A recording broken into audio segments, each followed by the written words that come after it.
Thank you, sir. I didn't realize this was muted. I feel like an idiot. So let's start over. Let's start over. Start from the beginning. So, I'm building this guitar. I got this body from Reverb. This is, I believe, an SSX Stinger body by Martin. It came with this weird Jackson pickup. I don't recognize what this is, but it's spray painted red. This pickup ring is spray painted red, and it had a kill switch. Everything else, there was nothing. So I built this all. I rewired everything. I put this kill switch in here. And this is a red Super Distortion 50th Anniversary Limited Edition. At this point, it's almost ugly for the sake of being ugly. But the point of the video today is we're actually going to install a Floyd Rose. As you can see here, you can see the remnants of the 6-screw trem assembly. That 6-screw trem assembly at one point in this guitar's life was converted to a 2-point trem system for a Fender-style 2-point trem. But the posts for a Floyd Rose are actually a bit wider. It's going to be about here and about here. So what we're going to do today is we're going to retrofit a Floyd Rose and install it on this guitar. This guitar did not come with one originally. And yeah, so I got this package in the mail today, and we were opening it when I realized that the microphone was muted. So first of all, we have a push-in style arm. So this is really important. If you've ever owned a Floyd before, then you'll know the screw-in type, over time as you use it, that collar actually gets super loose. And as that collar loosens up, eventually the arm starts to flop around, and eventually it just completely falls out. So I did this in advance. This is normally something you do to fix a problem. Well, I already know there's going to be a problem, so I went ahead and already got this ahead of time. Second thing I got is this. This is the hardware upgrade kit. So there's cheaper versions of this on Amazon, but essentially what this is it's a bunch of steel pieces to replace the nickel or zinc alloy pieces that come with the cheaper Floyd Roses. But the reason I paid extra is that this is all red to match the red aesthetic of this guitar, right? What do you get here? You get some saddle screws, you get some block screws, you get intonation adjustment screws, you get little blocks, you get some noiseless springs, and then you get some, man, I don't know what the hell these are called. String lock screws, yeah. So those all came in that package, or in that box. And then the very last thing in the box is the thing that this is all about today. I did it again, guys. I'm going to kill myself over this one, I think. We already talked about this product, right? Floyd Rose Special. And remember, I said that they were shit. I said they were terrible. Well, I was buying a Floyd Rose for this guitar. My intent was to buy a non-fine tuning Floyd Rose because that's my very favorite trem of all time. But then I saw this, and I had to buy it because it is blue. Look at that. It's blue. Now, I've said what I said about the Floyd Rose Special, and I'm sure that this will also be terrible.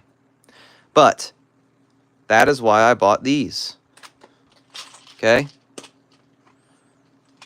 So we can replace all of this crap with all of this good stuff. Now, in the end, have I overspent? Probably. But isn't everything that we do aesthetic? The cars we drive, the guitars that we buy, the houses that we buy, all the things we have, aesthetic matters, right? So I guess I don't feel too bad. Let's pull this out and see how it feels. So it doesn't really show on the camera very well, but this is almost like a purple. It's blue, yes, but when you rotate it the other way, it kind of turns purple. It's hard to show that on cam. There's your block. So here's the thing about this. I've seen a lot of people. There's a guy whose entire channel is about Floyd Rose trems. And one of the things that he said is that this is fine. You know, he was basically being apologist for this. Let me just be honest with you and tell you what the Floyd Rose Special really is. The Floyd Rose Special, you know those really cheap, I might even have one over here. Yeah.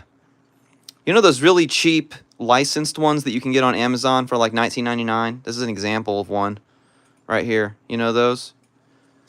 So what happened was a bunch of those were being made, and Floyd Rose said, I want a piece of that pie. I want to make my own El Shittium Chinesium Floyd Rose. So that's what the special is, okay? The special is made with the same specs and measurements, but with worse materials. Objectively speaking, worse materials, okay? So they're making this. This is like a formed steel base plate. So instead of a base plate that's actually forged in this shape from the get-go, what they do instead is they basically make a flat piece of steel and then they hammer it into shape. Okay? The rest of this is zinc alloy. So have you ever used a Floyd Rose where you tighten this and then it totally shreds out? Well, that's because they're using a zinc alloy. And these screws are probably harder than the material used on the saddles. So I actually have a remedy for that too. I think ahead. I bought these. These are by Geiger. I really like them. I am not sponsored by them. I have no affiliate link with them. I like their stuff. These are cheap. I got these for like 30 bucks. These are steel saddles, steel blocks, and steel screws, which we're not going to use because we have those red ones. Okay? So, in other words, I basically bought this whole thing just for the base plate. But this is not custom. This actually comes this way from Floyd Rose. I believe this is discontinued. I wanted to buy the red one to match the red of the guitar, but though they don't make it anymore and nobody has them pre-owned. Let's open this box. I can kind of guess what's in here. I think this is going to be some post screws, maybe a nut. I don't know if it comes with a nut or not. So there's a bunch of stuff in here. Let's see. Yeah, so here you go. You've got a claw, you've got springs, you've got some Allen wrenches, you've got string retainer. I don't think I'm going to use it, but it's cool, it's blue. And you've got your bushings and your posts. And you've got these screws, which is for the string retainer. All right. So, before we do anything else, let me get all this crap out of the way. This just turned into a mess, didn't it? Quickly. Let's move all this out of the way. I'm going to pick this up, and I'm just going to drop it in here first, just to make sure that it fits. And it does, as I expected it would. Okay. All right. So, visually, it looks awful, but really this is kind of the Fuggo caster or the Fugly caster. I don't really know what I'm going to call this. But now you've got blue on pink on red. It's a monstrosity, isn't it? So before we fit this, what I would like to do is build this using all these pieces that we got, using these saddles and using these. So let's go ahead and get down to it. So I'm going to set this right here. I have a tool for this as well. I made a review video of this on this channel already. This is the Shred Neck Trim Tool. Every Floyd Rose guitar ever should have one of these. They should all come with it. I wish they would. But what is it? There's a little piece of adhesive on the back. You stick this on the back of your headstock, and then check it out. You got a small Phillips head right here, and then you've got both sizes that are used for your Floyd Rose. You have one for your nut, which this one does not have a locking nut, and then you have one for your these, whatever the hell those are called. String tightening screws, I think, is what they call them. So we're going to use this tool to do that. All right, so what should we start with? I want to look and see. The tool is really a must. I would say yes. Now, there's a lot of people that say, well, what's wrong with this? You know, just having a regular Allen wrench on hand. Here's why. Let's say that you're on stage and you're playing, and then a string pops out of your saddle. Well, that's quite an operation, because now you have less tension, which means now your bridge is cocked back this way. Your whole guitar's out of tune. You can't finish that song. If you don't have a spare guitar close to you, what the hell are you going to do? If you have this on the back of your headstock, pop it off, loosen, pull some extra string down, put it back in, tighten, done. I've done that before a million times. You can fix that problem in less than 30 seconds if you have one of these things. I wish every guitar came with one of these. $9.99. Shred Neck Trim Tool. If you've got a Floyd Rose guitar and you always find yourself wondering where the hell the Allen wrenches went, just buy one of these. It comes with the little adhesive, like I said, this thing. Stick it on the back of your headstock, and then you drop it on your workbench, like I just did, and then you just stays with your guitar. I have like 6 or 7 of these things. I always buy them when I get a new Floyd guitar. So I think the very first thing I'd like to do here is this trem arm. So how do you do that?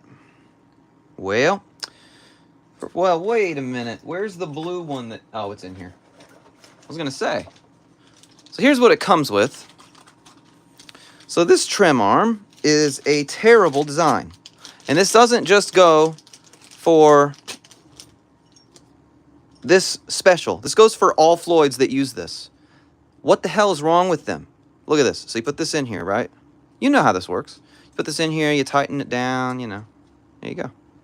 Problem, though. Can you tell me what the problem is? I bet you already know. So over time, as you use it, wah, wah, wah, wah, this collar right here gets loose. And the next thing you know, it's wiggling and wobbling all around, and then this piece ends up falling down, and this piece ends up falling out, and then you have an unusable trem arm, and it's a disaster. And there's no way to avoid it unless you use some Loctite or something and tighten this all down so that you can... That's stupid and unnecessary, in my opinion. You shouldn't have to do that. So, what do? What's the answer? Well, just like everything else, spend more money. That's why we bought this. So this is a pop-in arm.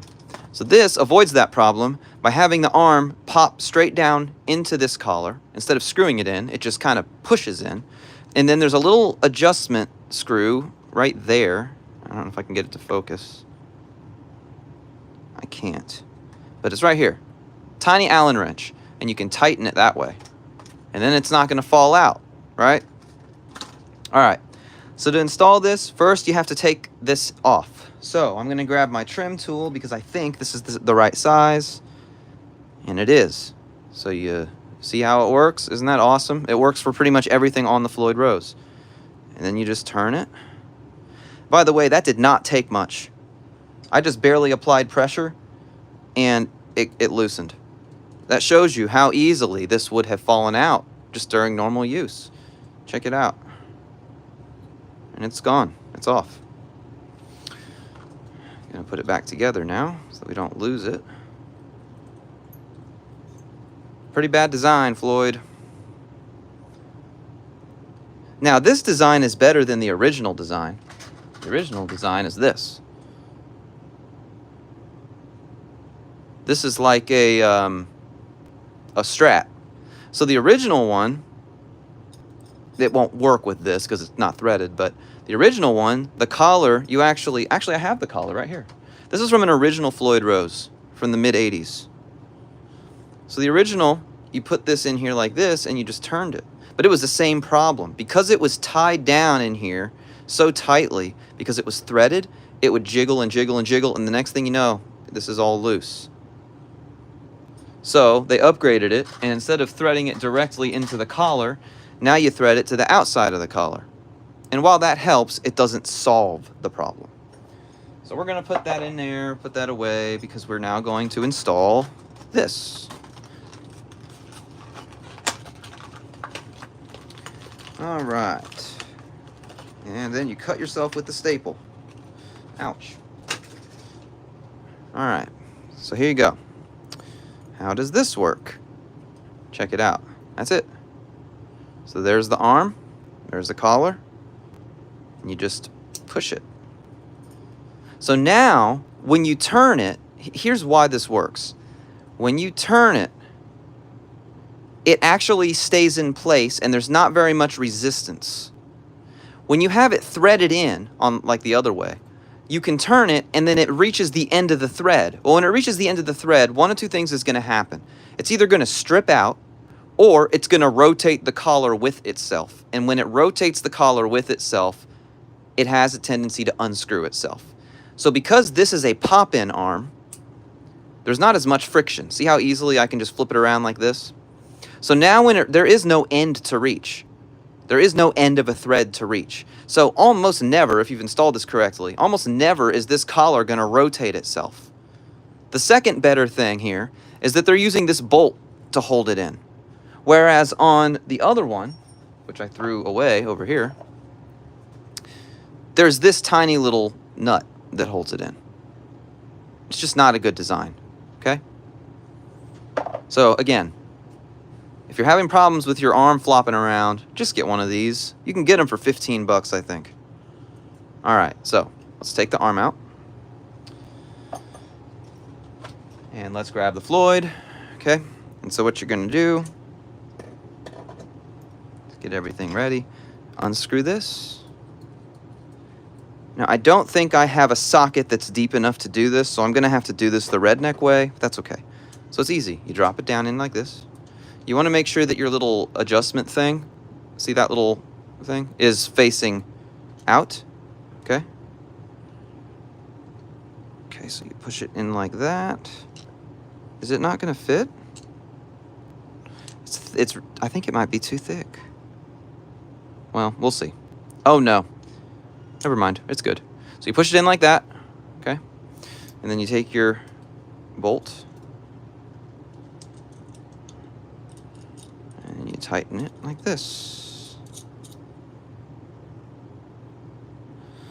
Okay, and I have a wrench over here. Let me find it. Nope, that's not it. I have a wrench over here. Can't see it, but I'm tightening it with the wrench as tight as I can humanly do it. Now, important thing to note, by the way, it's done. Important thing to note, if you do this, do yourself a favor and just take the damn thing out. Don't try to do it while it's in there. Don't do it. Don't do it. Take it from a lazy asshole who's tried that, okay? If you try to do it while it's in here, you're not going to be able to reach this properly, and then you're just going to like finger tighten it and say it's fine. But then you've just defeated the whole purpose of what you've done, okay? So there's going to be a little gap. But the thing is, this is kind of, I don't really know how to explain this, but it's kind of flanged out, right? Or flanged down. So you push it down, and these little teeth kind of grip the metal. And as you push it down and as you tighten it, then it digs itself into that soft metal on this that actually works to our advantage so that it is not going anywhere. Now, check it out. Take the arm. Wah, wah, wah, wah, wah. Okay, now it's time to go. Time to go. Put the guitar in the case. Pop it out. Now let's say that you wanted it to be a little tighter. There is a little adjustment screw here. Now, I've never tried this, but I wonder if my trim tool will work there. I don't think so. I think it's too big. It won't. That's okay. So you're going to need a smaller one, which I have right here, I think. Nope, wrong size. Try again. Right here. So if you wanted to adjust the tightness of how hard it's gripping on the arm, you could tighten it. The thing is, if you tighten it too much, you won't be able to get it out. If you don't tighten it enough, it'll just fall out. So I'm just going to leave it where it's at right now. I like to be able to put it right here and have it stay, and then have just a tiny little bit of lack of friction, I should say, so that it can fall. I like to be able to pull it up, and I also like it to fall down on its own if I kind of do this, right, with the guitar. Stays, and then I can do it like this. Stays, and I can do it like this. Okay? All right, so we got that part done. Anybody have any questions about this? Or comments at this point? I have the audio, or I'm sorry, the chat over on my other screen. And there is a delay, like quite a delay. Don't really know why. That's okay. All right, let's move on. So, next order of business. Let's start working on this. So we've got these, I already talked about this, but this is all steel stuff. Now, I wish it came with saddles, but it doesn't. That is very unfortunate, which is why we had to buy these saddles right here. So let's just start disassembling this and rebuilding it. I'm going to sit down right here and roll my sleeves up, and we're going to get working on this. All right, so I'm going to open up the saddles here. Okay. I literally have a trash box next to me of the trash from all of this packaging. Alright, let's pull these out. Now, I'm not really sure. These all have different, okay, so I think that the taller ones go on the outside and the shorter ones go on the inside. No, that's wrong. Taller ones go on the inside and the shorter ones go on the outside. So these all have numbers on them. 11, 10.6, 10. So in order to radius the fingerboard, you got to do it like this. You got to have the thick ones in the middle, taller ones in the middle, and then the shorter ones on the outside. Okay? All right, so let's put these aside. All right, so I'm going to grab my trim tool right here, and I'm going to remove the arm because I don't need that for right now. And we're going to just remove these string tightening screws. And this is going to, so if this were a normal video that I was filming that I was going to post later, this is the part where I would say, and I'll be right back. But we're not doing that right now because we're doing it live. So I apologize in advance because this is going to take a little bit of time right here to do this. What model guitar is this? This is a guitar model that I am building myself. I got a neck that's kind of like a Dan Electro neck for Christmas from my in-laws. And so it put me in a position where it gave me an excuse to go get a bunch of extra parts I had laying around. The only thing I didn't have readily available was a body that I really liked. So I went on Reverb and I found literally the cheapest used body that I could find on the whole site. And it was this one. Let me move this out of the way so you can see. It was this one right here. This guitar body, I believe, is from an SSX Stinger, which was a model of electric guitar made by Martin, that Martin, and it was basically a plywood body. We did a whole video about one. I have one, another one up on my shelf. And this body has been heavily modified. It came with a kill switch already installed in the tone pot position, which I left. It had a 500K volume pot already ready to go. It did not come with a switch, it did not come with the humbucker, and it had that Jackson single coil in the neck position. Funny, all of the red that you see on this and on this is actually spray painted. So they just like spray painted it red. I don't know why they did red on pink, but they did. The decision was made, so I followed that decision. I ended up buying a red Super Distortion because it's my very favorite pickup of all time. This is a special edition 50th anniversary color. And then I got a red knob, and then I got a Telecaster 3-way switch and a metallic red switch tip to match it. So I guess to answer the question, what guitar model is this? Well, it's a my model. I'm thinking about the fact that the color scheme is kind of Spider-Man, right? It's blue and red. So maybe we'll use a Spider-Man theme for this. I don't really know. I'm not a big superhero guy anymore. When I was younger, I was obsessed with superheroes. Spider-Man was my favorite superhero, so maybe this is his way of saying, hey man, why aren't you a fan anymore? Almost done with this, by the way. We've only got one more to go. And I should say, to do this, you just unscrew it like this, and then it'll get to the point where it's loose enough to unscrew by hand. And then you, notice my thumb, right? So you got to make sure that the blocks don't fall out. And there's a block. There you go. All right, so now all of those are off. Now I'm hoping, I can't. I was gonna take these adjustment screws out, but I'd have to break the metal. I don't want to do that. Why would I do that, you might ask? Well, I don't have a locking nut on this guitar. I found that I can get a Floyd to work without a locking nut. So I don't need these. and it's like one of those deals where the more moving parts you have, the more prone to failure it is, especially with a trem. So I'm just going to have them either backed out all the way or tightened down all the way. I haven't decided yet. Okay. All right. So that step is done. What are we going to do now? Well, let's go ahead and remove the saddles. But I'm going to do this in a smart way. So this bridge comes pre-intonated from the factory. Now, it is a universal intonation. It's not going to work for every single guitar, but it should generally be close for a 25.5-inch scale length guitar, which this is. So, what do I mean by that? I'm going to do it smartly. So, we got to replace both the saddles and these little screws, because I have these red screws, right?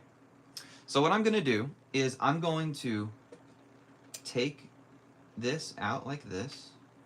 I don't know if this is going to be possible to do, but I'm going to try to do it this way. I'm going to try my very best. So I'm going to loosen that just a little bit, okay? Leaving that where it is. I'm going to grab one of my saddles. This is my lowest saddle. The low saddles go on the outside, remember, so that we can make sure that we radius the neck. Okay. I'm not going to use this. It comes with this. So I'm going to take it out. Okay. So, let's remember where this is. I'm looking visually. Okay. So we're going to pull that out. We're going to put this right where it was, which was right there. That. All right. Now that I've got that out, I can continue. I can hold this down. I'm going to pull out this adjustment screw all the way and replace it with a red one. Man, that is in there. I don't know, are these, I don't know if these are in there as good as like the micro tuners. Like if it comes to the end, you know what I mean? Because it's really hard. Normally you can turn these by hand at a certain point, but I'm not able to do that. Well, I just about have enough clearance to get it over my fat fingers, so let's see. There. Now it's free by hand, and I lost it, but that's okay, we don't need it.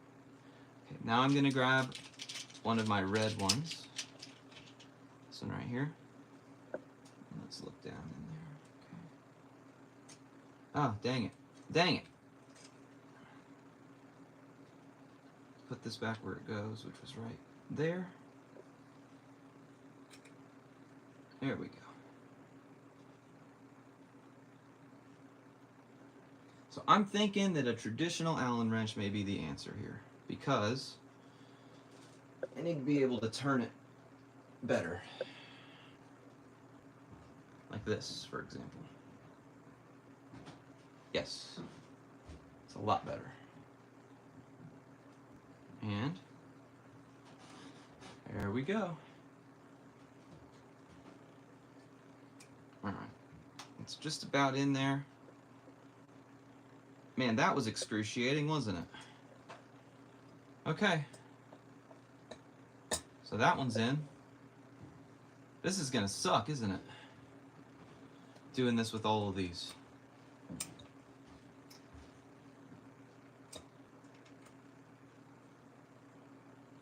I don't have much to say at this moment. I'm just...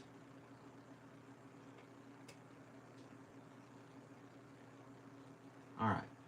Now, this set of saddles came with blocks that I don't intend to use. So I'm going to get that block out. I'm going to put it in here. I'm going to replace it with a red block here.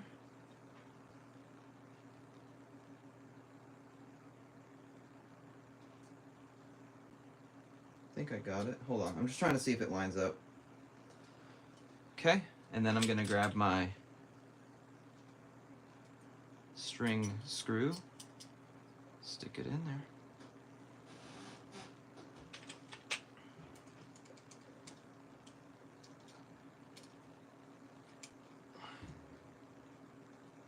I think I've done it wrong. Okay, so there's a hole on the block, And I think the hole's supposed to go on the bottom. I put it on the top because I'm an idiot. So I'm going to put the hole on the bottom. Try that again. There we go. Man, like I said before, this is the part where I normally say, all right, guys, I'll be right back. But I can't do that because it's live. There we go. It's kind of a shape of things to come right here. Okay. Let's keep going. This is going to take forever. All right.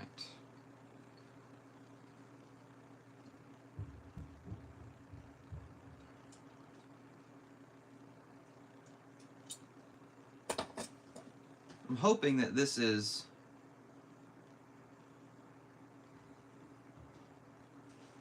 let me look at this for a second. I'm kind of worried about something here. I think that maybe I'm gonna have to shim the neck. I already shimmed it, but I'm worried I'm gonna have to shim it again because I think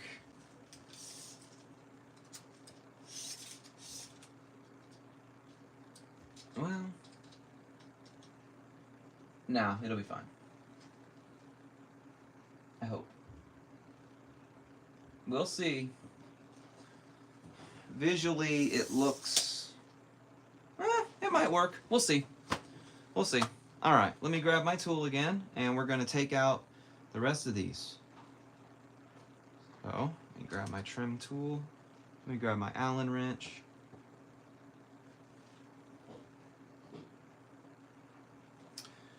And let me grab a saddle. So 10 was the thickest. What would be next? 10.6 would be next. So I'm going to grab those.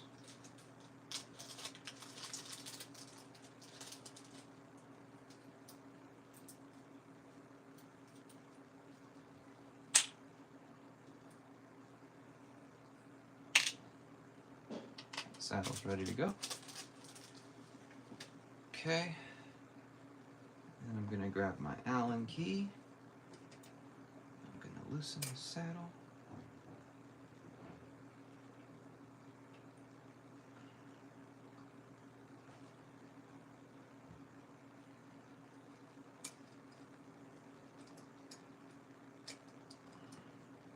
Taking note of where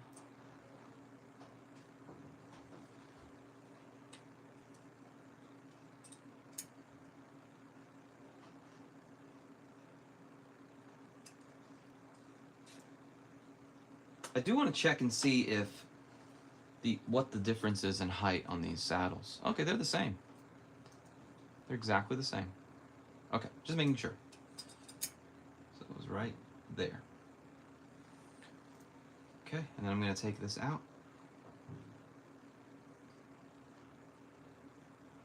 Sorry for the tedium, guys. This is very boring. This part of the process is very, very, very, very, very boring. And I know that, and I'm sorry.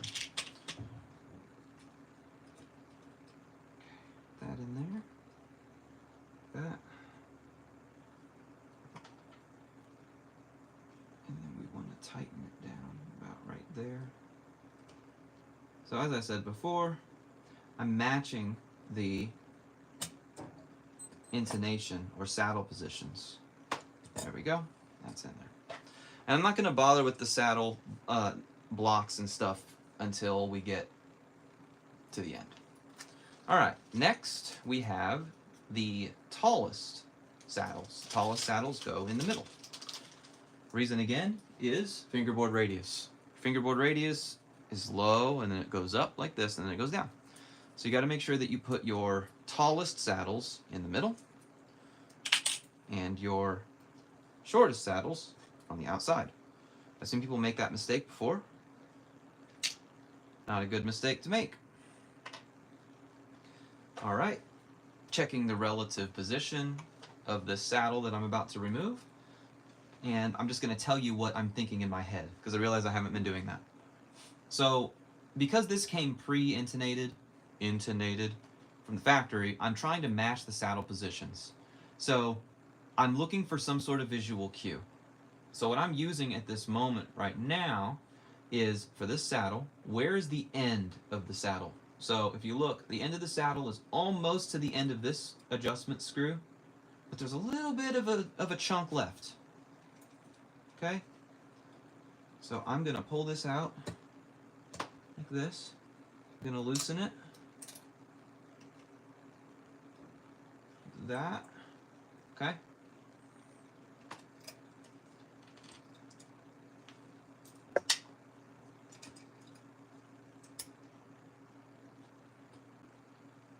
Right there. Is very close visually. You understand what I'm saying? That's pretty much where the other one was.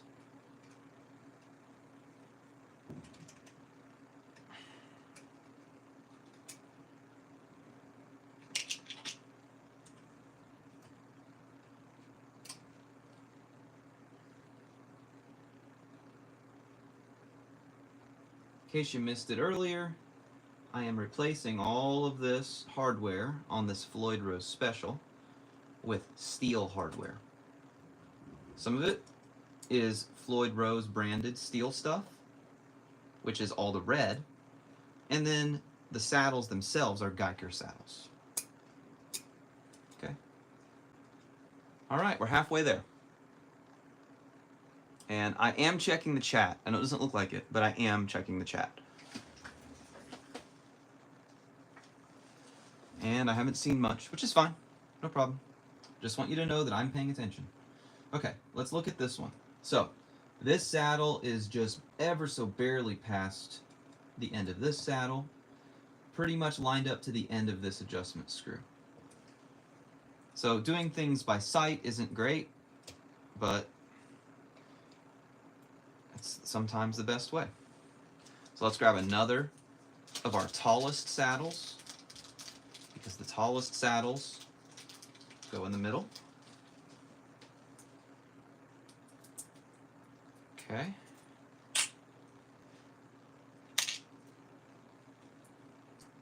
Pull this out.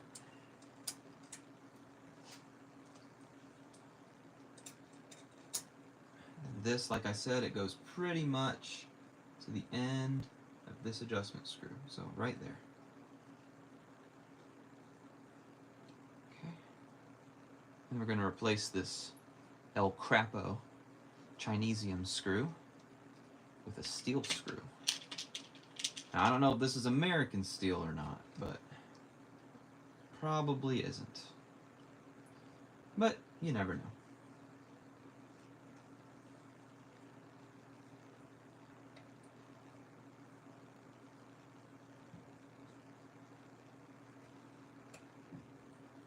Okay. Let's screw this in. Once we get done with this part, then it'll actually be drilling and all the things that everybody wants to see. If I cut up for another video, like a separate video, it won't be any of what you're seeing right now. You're only watching this part because it's live. I would have cut this otherwise. Okay, so there's that one. I think I put it a little too far actually, so let's loosen it. Move this back a little. That's more like it, right there. Okay. Alright. Look at this one. So this one's pretty much exactly the same as this one right here. So let's grab a 10, I think 10.6. Yeah, 10.6 saddle.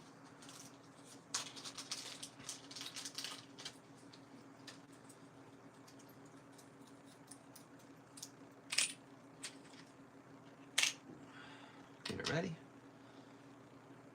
Get this out.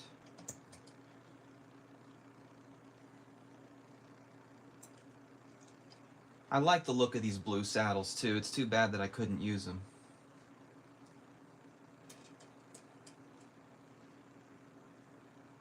Oh, by the way, it did come with these. So these are to fasten the sustain block. I don't think that's necessary, honestly. I mean, first of all, you're not going to see them. And second of all, that couldn't possibly make a difference, right? Like even on this crappy one right here, that's on there super solid. And that's just with like pot metal screws. So I don't think we need to worry about it. Anyway, this one was in line with that one. Okay, so I can go ahead and just pull the screw out. Easy reference point there. Apologies if you hear background noise. My furnace keeps kicking on because it's like 10 degrees outside right now. And I'm in the basement right next to where the furnace is. Alright. I always worry when it does that big boom when it ignites because I'm like, well, I'm sitting down here. What if it explodes? That's okay. Talk about going out in a blaze of glory. Alright. After this, we only have one more, and then we don't have to do any of this boring stuff anymore. Alright, that's done. One more. It's weird. These are, well, I guess they'll be held up by the screws. Okay, anyway, I'm talking to myself. Let's get this last one ready.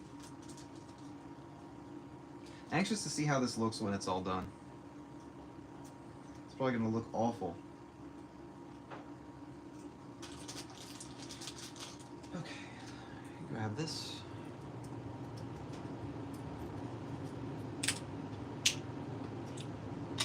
Okay. All right, now let's pay attention. Where does this go?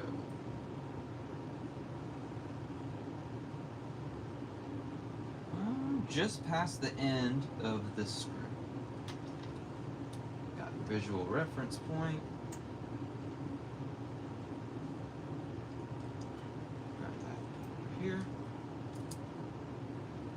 Right there. Should do it.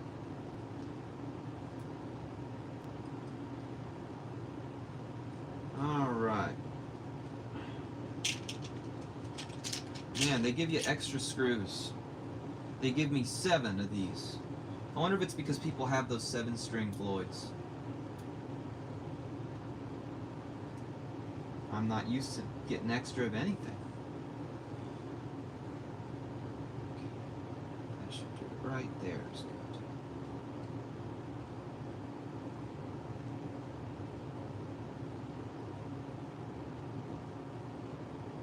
Intonation's going to be awful on this guitar until we get it dialed in. There we go. All right. So, now what? We're going to grab these saddle blocks. I'm going to pull this over so I can see it. So, I have these steel saddle blocks. I'm going to put those in now.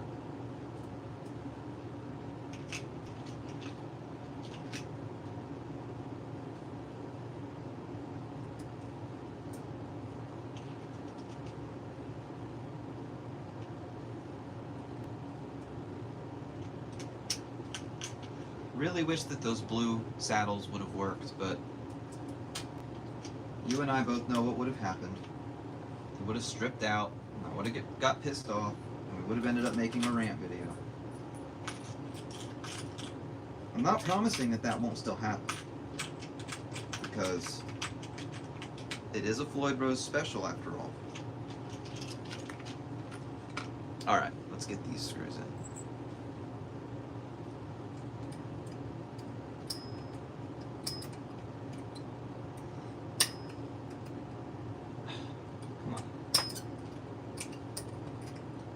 Oh, this is frustrating. There we go. Okay. It's in. So I'm just going to get these kind of situated where they go, then I'll tighten them all down. And again, why are we doing this? These are steel screws. Going into a steel saddle using steel string blocks, which are secured by steel saddle screws. So now the only crap metal that we've got left on this whole thing is the fine tuners, which we're not using because we don't have a locking nut, and then the base plate, which is just a, it is steel, but it's a bent piece of steel. It's not actually forged in that shape. It's a bent piece of steel. I'm just doing this by hand, and then I'll tighten it with the Allen wrench. We don't want these blocks to go flying everywhere, so like this. Okay. And I'm going to grab my trim tool right here. I'm just going to give it a cursory of those. Man, this one's really loose. Those. Those. Almost done. There's that. There's that. There's that. All right. See how it looks. Oh, it looks hideous. Just like I dreamed.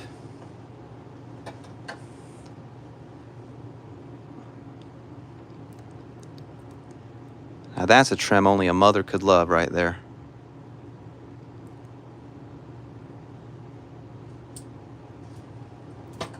All right. So, now that we've got that done, we can move on to the next piece, which is actually mounting the Floyd Rose, which is what you all probably came for. So how do you do this? Well, I'm going to show you. First, I need to get a piece of tape. I'm going to go get a piece of tape and return.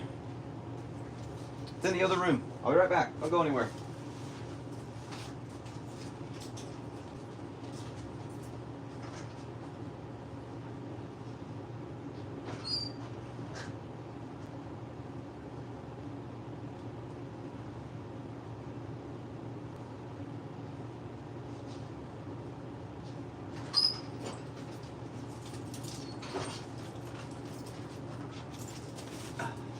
All right, I got the tape. So why do you need tape? So first, you have to measure. You want your saddles to be 25.5 inches from your nut, okay? So I'm gonna grab my tape. I'm gonna put it at my nut. I'm gonna pull it. It's 25.5. Would put us, whoops. Well, I wonder.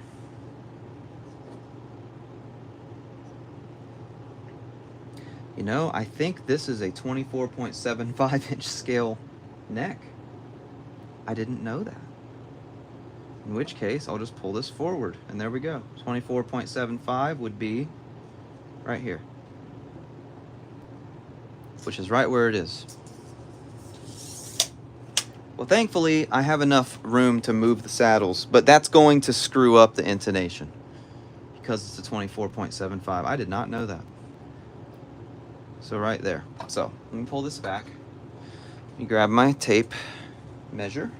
I'm going to measure from the nut. So if you look here, 25.5 would mean that the saddles end right here. Notice that it does not. If we did 24.75, which is a Gibson scale length, 24.75 would be right here. So what I'm gonna do is hopefully that stays. I'm gonna grab a piece of tape. This is why you need the tape. Tape keeps ripping. I don't even know how I ripped it. There we go.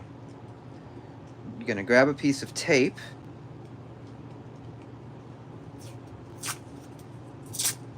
Wow, this is the shittiest tape I've ever used in my life. Every time I try to rip off a piece, it just rips. Look at this. Try this again.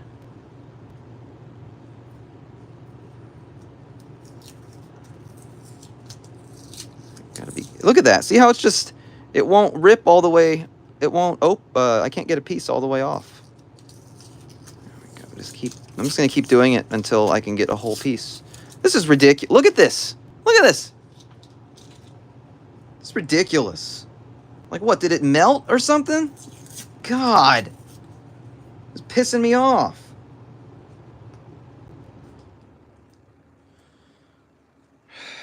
This is awful.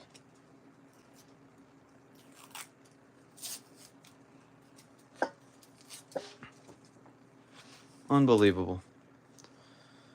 I just want to like start over, you know what I mean? But I can't even get to the end of the tape to start over. I don't have any other tape down here either. So we'll just do it really slowly.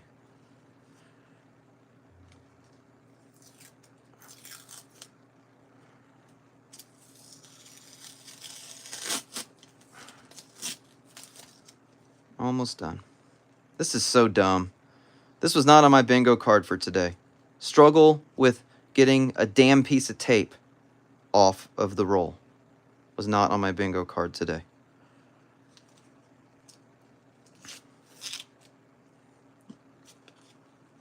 This is like a cruel joke at this point. I feel like somebody put this in the microwave for a few seconds or something just to mess with me.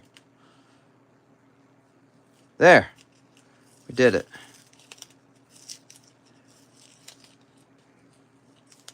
Shit. Oh, whatever. Fucking piece of shit.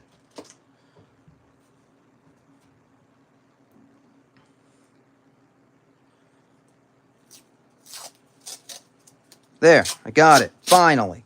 Jeez. All right. So, what was I saying? So you take your piece of tape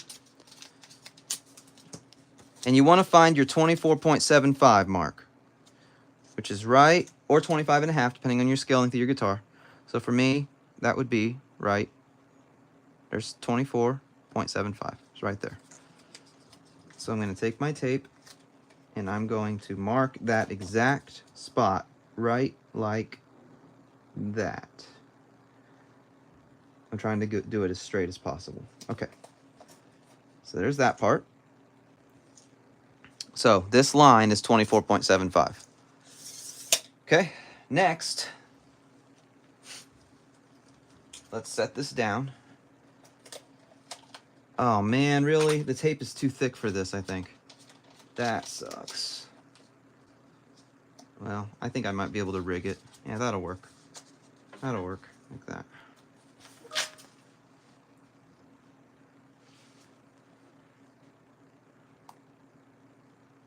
All right.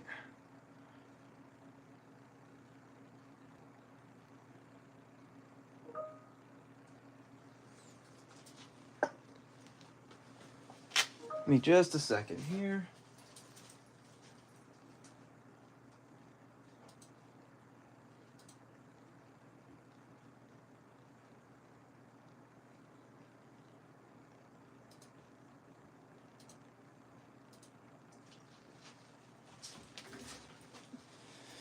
We're gonna grab this. We're gonna put it right here.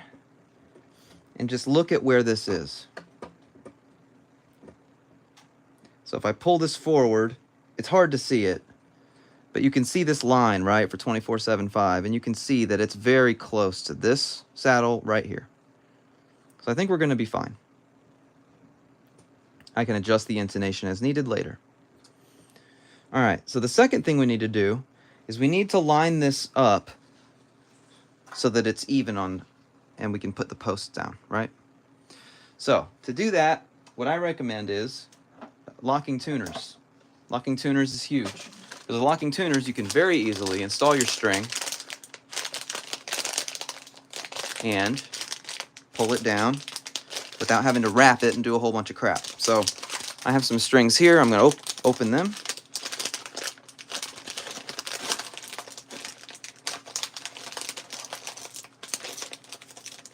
Okay, there we go.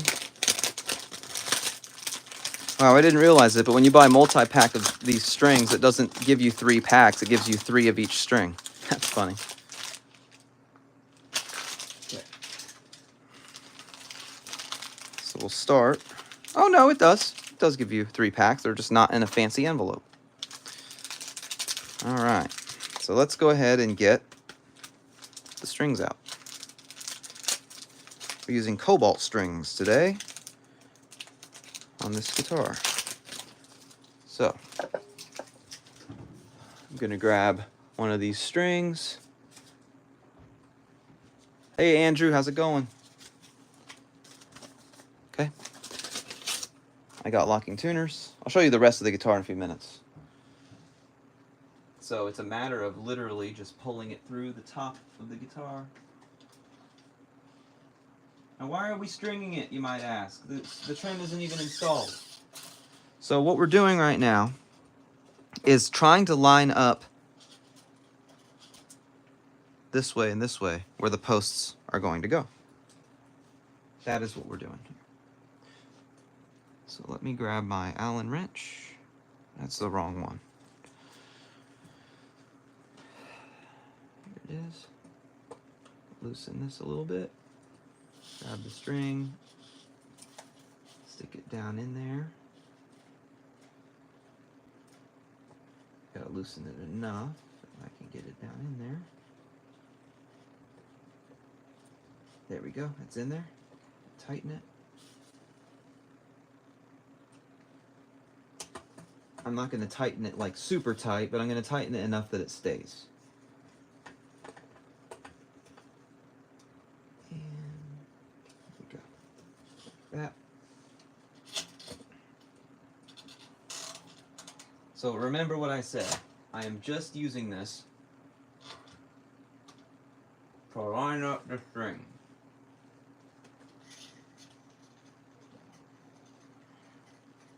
Okay. First one's in. Okay. Now let's grab the high E string. Do the same thing. And like I said, we don't have any posts yet, but that's okay. We're just doing this to line up the strings.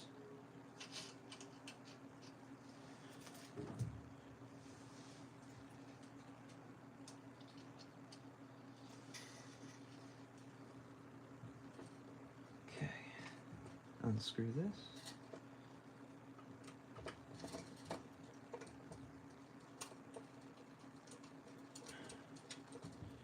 Okay, put it in here like this.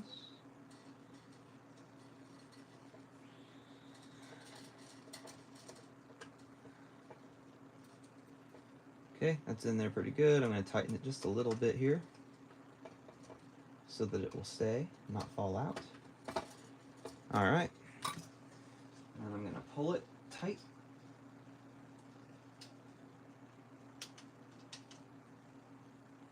That should work right there. All right. I didn't pull it tight enough. There we go. That's better. All right. So as you can see,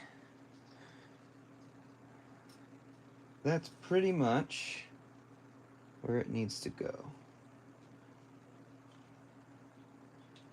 So again, I'm trying to line this up so that the strings travel down the neck properly on both sides.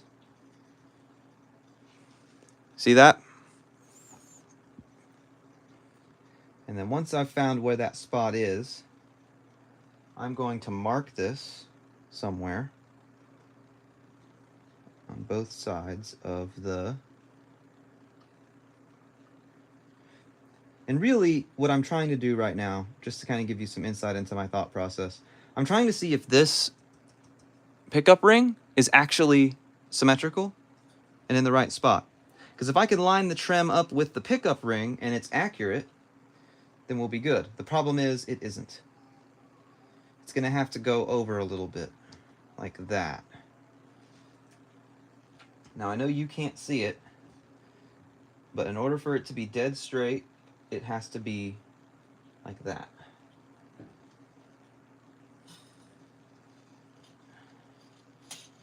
All right. There we go. Right there. So I take my tape and I'm going to mark the edge of where that is. Right there. I'm going to grab another piece of tape, do the same thing. Mark the other side.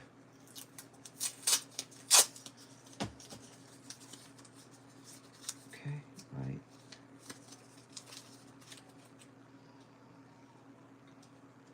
There.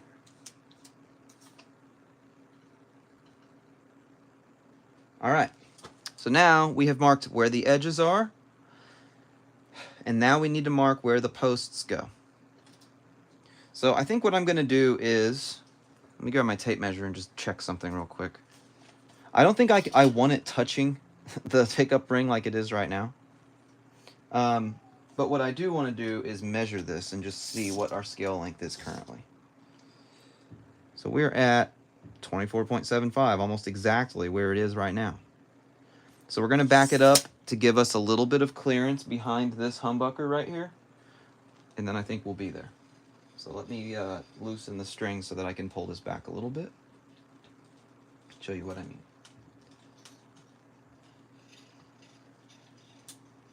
All right, keep going, keep going.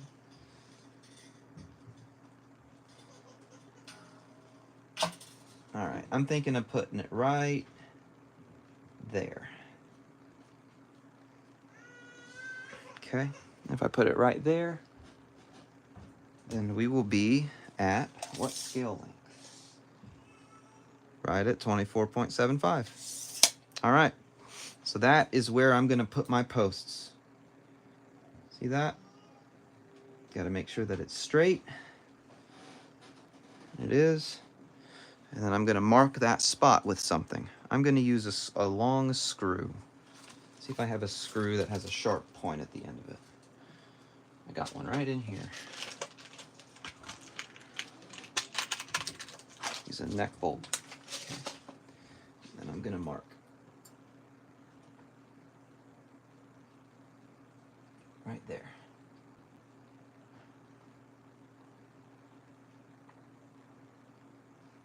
I'm going to get a hammer actually and just kind of beat that in there.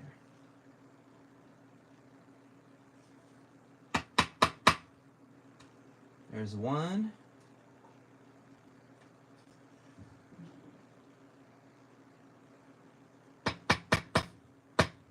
There's two. All right, I think we got it, guys. Let's make sure. I think we got it. One last check to do is with my spots marked.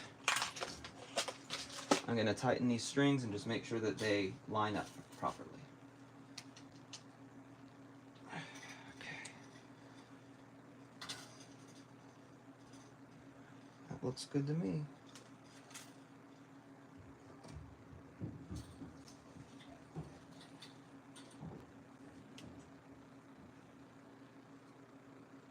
Yep, I think that'll work.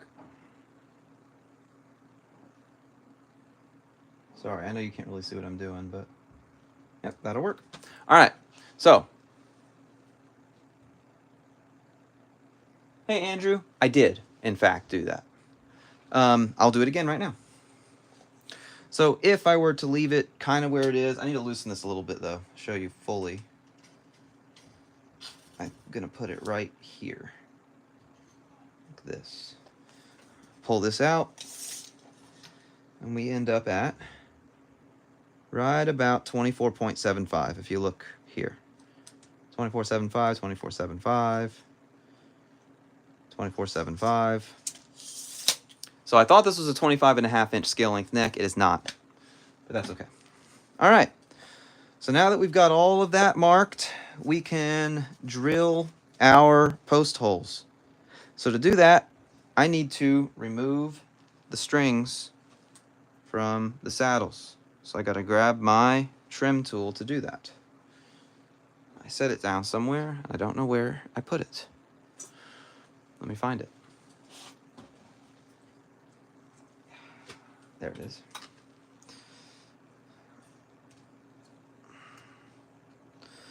I'm actually pleasantly surprised that this is a 24.75-inch scale length. I vastly prefer Gibson myself. So that's pretty cool. I thought this was a 25.5. I guess I should have measured it, huh?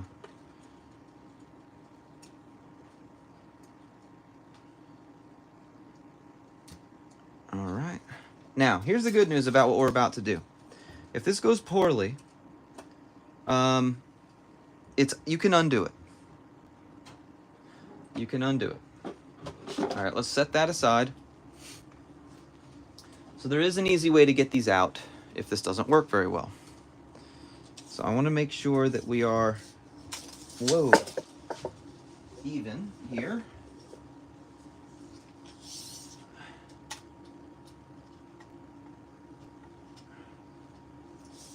We are level. Looks like we are, in fact, right on the money. Now, visually, it doesn't look even. But remember, we did that test with the strings and saw that in order for the strings to go down the neck correctly, it has to be like that. Okay? Don't know why that is, but just looking at it, double and triple checking this. Because like I said, you can undo it, but I don't want to have to, because that would suck.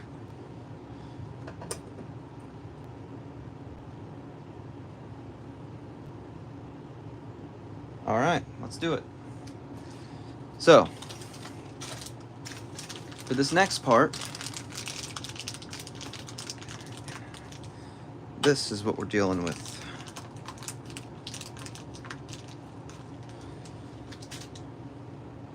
Boom and boom, like this.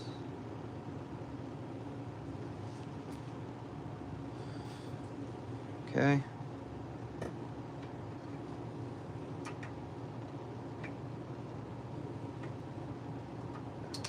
Ah, I lost one.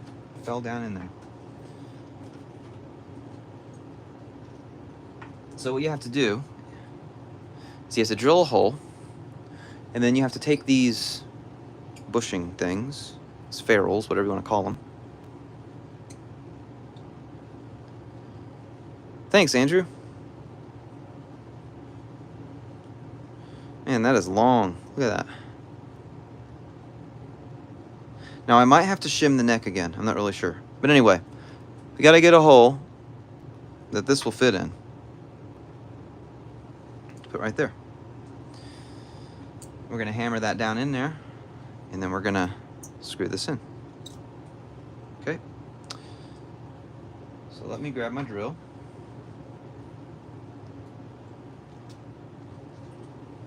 Let me grab my bits. Now, when you do this, you don't want to go big immediately. You want to start with a smaller bit and work your way up.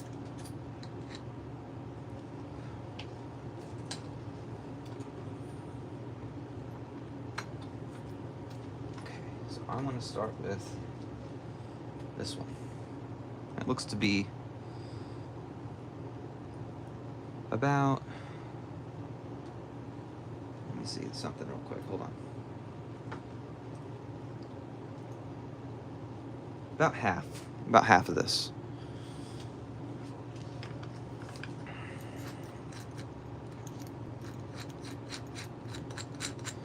Prepping the drill.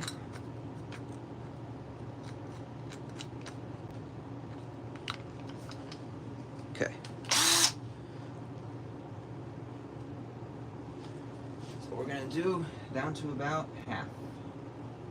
I really hope there's enough meat on this guitar. I don't really know if there is or not.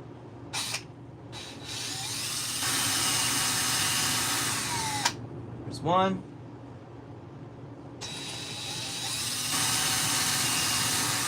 There's two.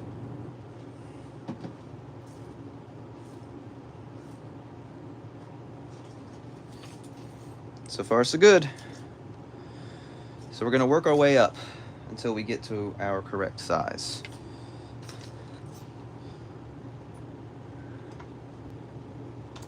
Go up to about this size.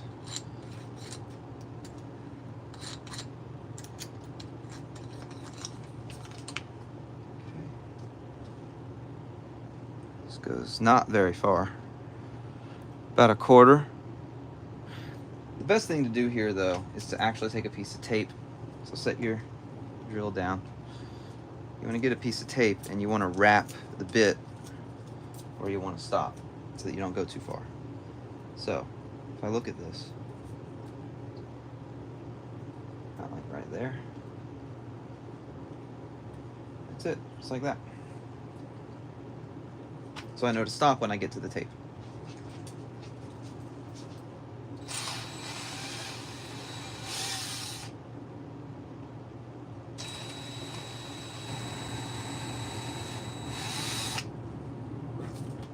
This is seriously the softest wood ever. Like, you barely touch it with the drill bit and it comes apart. Let's go a little bit bigger here. Go this big here. See a piece of tape from a prior job on it. Still not quite there, but okay, so this one, piece of tape to wrap on there. So let's see. That'll work right there.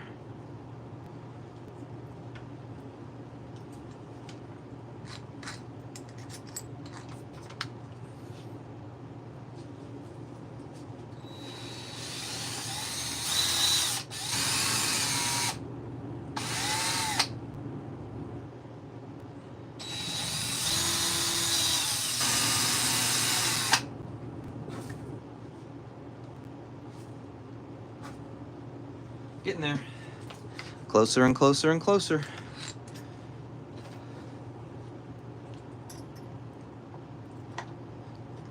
Alrighty, let's see. Do we just go for the gold now? I don't know if this is big enough, but try. This is the biggest bit in this set. I'm gonna have to go to my other set if this doesn't work.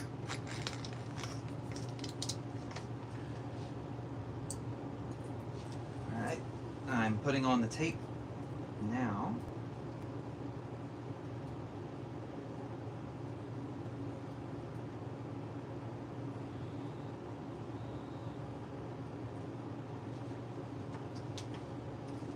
Okay, I got that.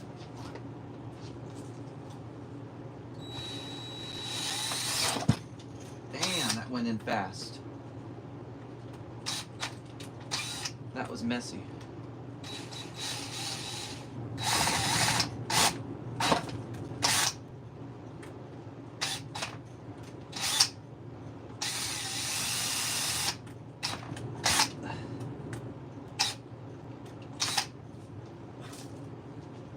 It got a little messy, but I don't really care about this guitar body, so it doesn't matter. All right. It's not gonna fit. I think we're still a little bit too small, so let's find our other drill set. I'm gonna put this bit away. Yeah, basswood probably, but it could also just be plywood.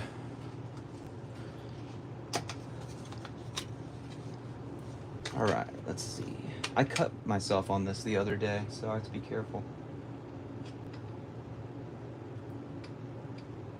I don't know, what do you guys think? 5/16? I guess we'll start with that, but we may need 3/8.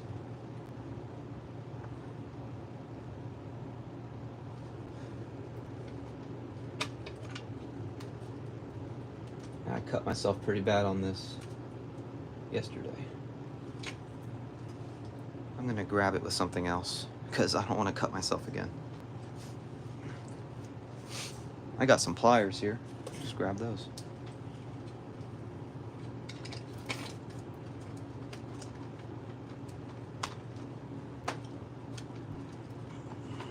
Come on. I hate this drill bit set for this reason. I absolutely hate the way that you have to get these out. Don't buy that set. Spend some money, get some better ones. All right. So, that's not the right. Here we go. This. All right, let me get a piece of tape.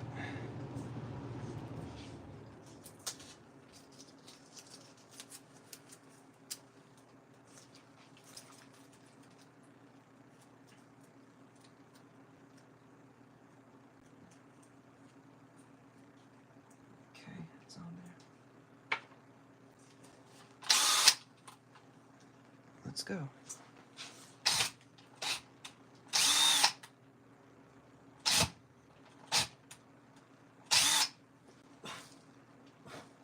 Okay. I wonder if that's enough. Not quite. Probably needs one more size up. And it's the biggest one I got, so hopefully we don't need any more. Actually, before we do that, let's get this one out. There we go.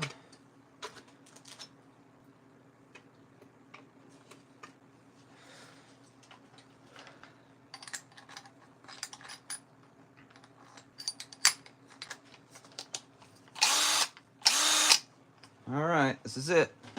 I really hope this is the end of this, because I don't have another bit. I'll have to go buy one. And then the live stream will have been a failure.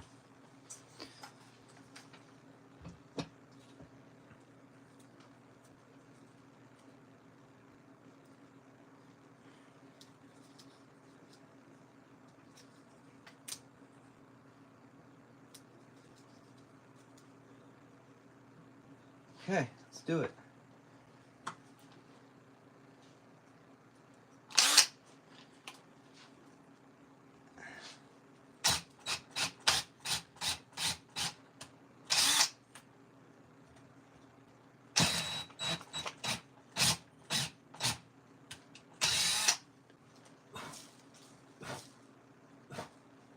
All right, I gotta dump this wood out. Let's see if we got it.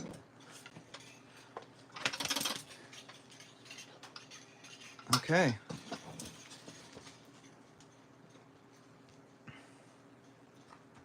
I think it's gonna fit. This is awesome. All right, I'm gonna take the neck stand off so that the body can lay flat. Yeah, the body's laying flat now. I'm gonna grab my mallet. Oh boy. This is what it all comes down to right here, guys.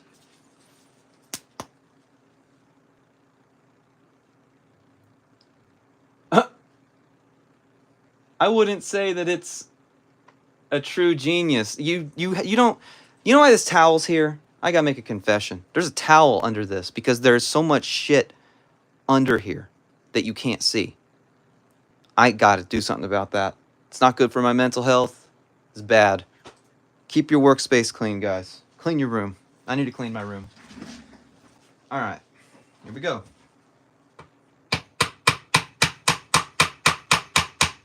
Hell to the yes. It's in there. I am so excited to try this. I swear to God, though, if I screwed this up, I'm going to be so mad at myself. I am going to be so mad at myself if I measured this wrong. Thanks. The towel method. I just dated myself, if you know what I'm talking about with that one.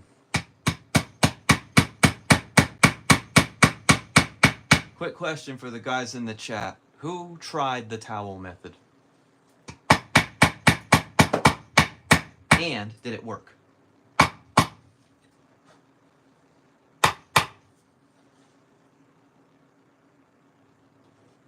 All right. Here we go. It's not going to work, guys. It's not going to work.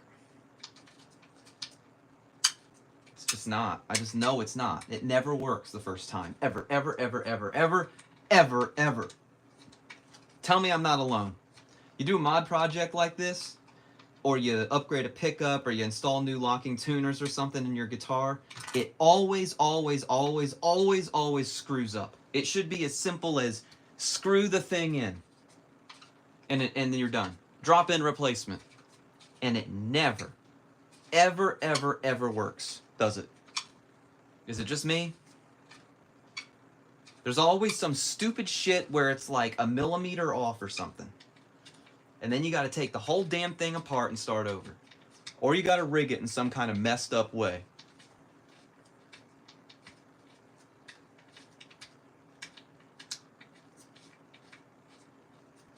All right. We are just about there. We can test fit it now. All right, guys, it's the moment of truth. How much of a failure is Big Jake? We're about to find out. Oh, I'm so worried.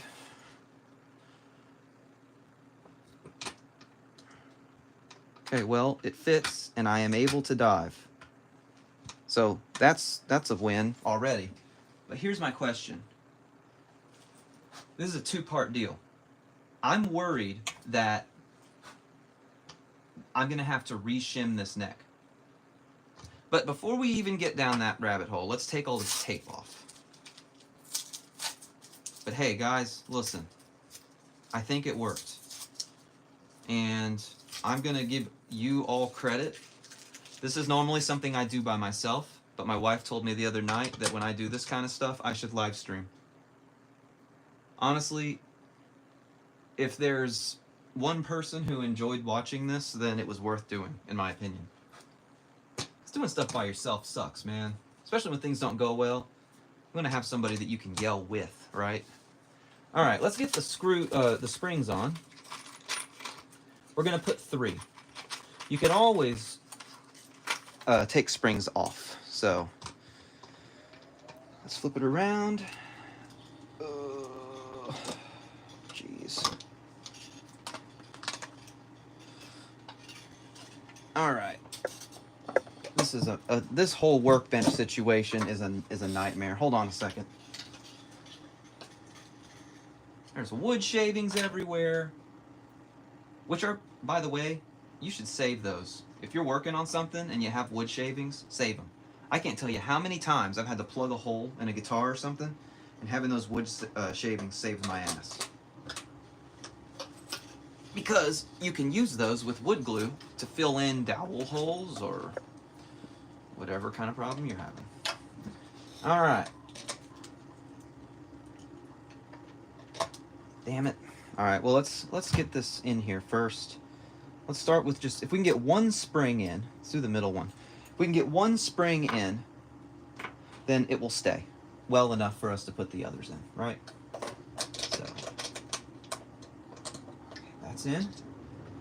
Ooh, muscle! Okay. Uh-oh, it's not in all the way. It's gonna fly out and hit me. Oh, I hate this. Grab this. Get in there. Oh, where's that mallet?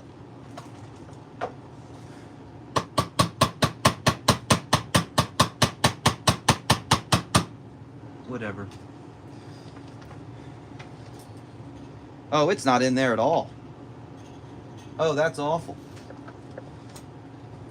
Whatever. It's good enough for right now. We just need to get it to stay for a second.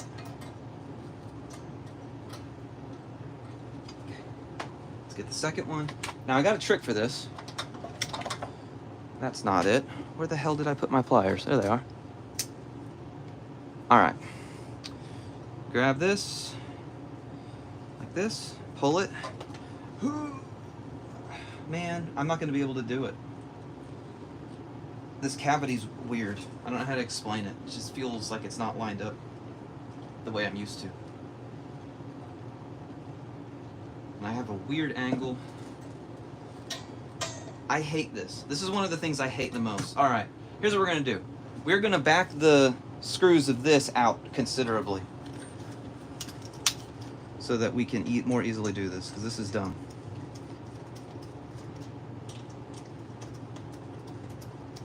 There. Why make things hard on yourself?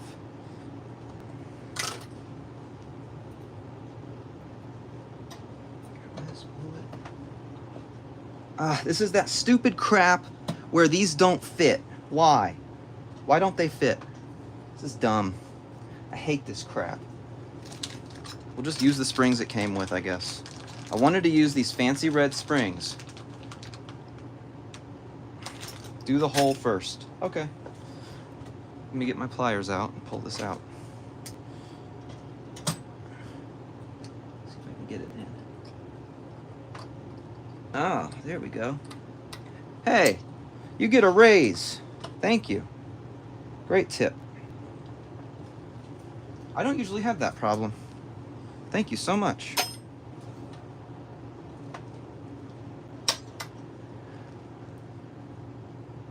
Andrew is a genius. Thank you, Andrew. Okay, now I'm going to use this.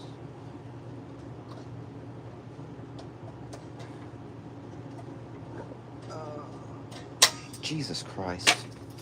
These are brand new springs. I'm used to working with really old springs that flex super easily.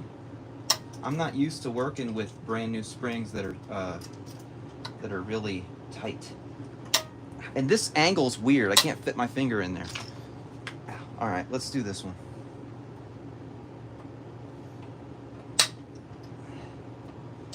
See, that's easy.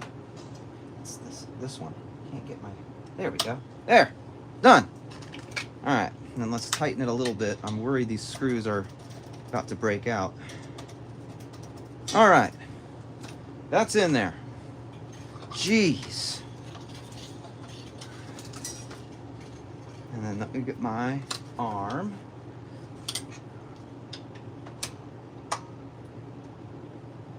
All right, so it works. It's straight. Let's try to put these strings in and see what happens. Kind of worried. But this is the true moment of truth right now. This is where we find out what is in those presents. If you watch Toy Story, you know what I'm talking about. My daughter's obsessed with that movie. She's turning 3 in just a couple of weeks. It makes me very sad. But that's life.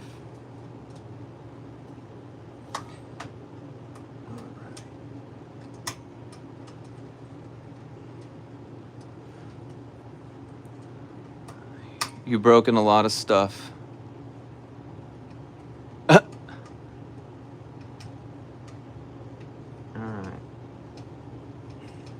Now, if I were using the original saddles, I think I would have stripped one by now. I'm being totally serious. Those original saddles are terrible on the special. There is no way in hell this is going to work, guys. There's no way. If this works, I don't even want to say it. I'm not even going to say that it's going to work, because it's not going to work. It's not. It's not going to work. Okay? It's not. Let's just accept the truth now. This is going to be lined up wrong, and it's not going to work. Okay? It's not. It's not going to work. Not gonna work.com.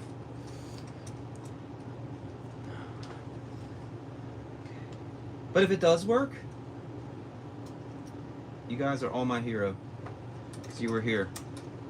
I did this once before on a different guitar by myself, and when it worked, I was sad that there was no one here with me to celebrate. So if this works, you can all celebrate with me. All right. There's multiple other things, by the way. It's not just the bridge. This is a whole new build with a new nut and everything. So, oh my God. Oh my God. And I get to use a new tool that I've never used before. And then it'll be time to tune just these 2 strings and see what happens. All right, I got this new thing, guys. I'm so excited. Okay? I know you've seen this before, but guys, this is the coolest thing. So what this is you're able to put this in here, and you can level your trim while you tune it and stuff. Isn't that awesome? Look at that. I mean, I've used like washcloths and stupid stuff to do this. Now I have a proper tool for it, and it's so cool. All right. Well, let's tune it up by ear. Get to an E-ish place. That's good enough for me.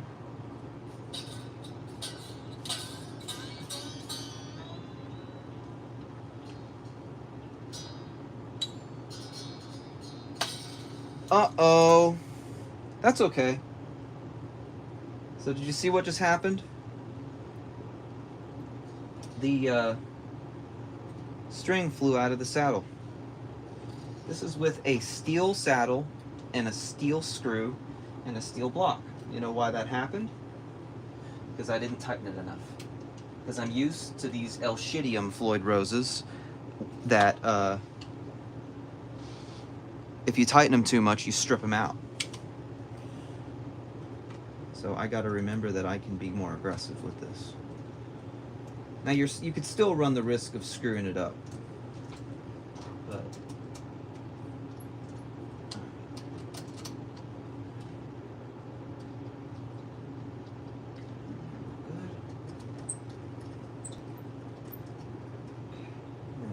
real good. Oh, there we go. Okay, and then let's check that we're level here. And sorry, guys. There we go. Now we can tighten it again. Came out again. What the hell am I doing wrong? I must have put this block in wrong. Let's check. I think I must have done that.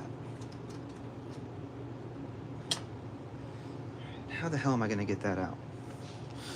If I have a needle nose pliers, I could probably try. Or I could use the string to poke it out. What did I tell you guys? These things are supposed to be super easy. You know? It's supposed to just work, and it doesn't. Alright, what did I do wrong?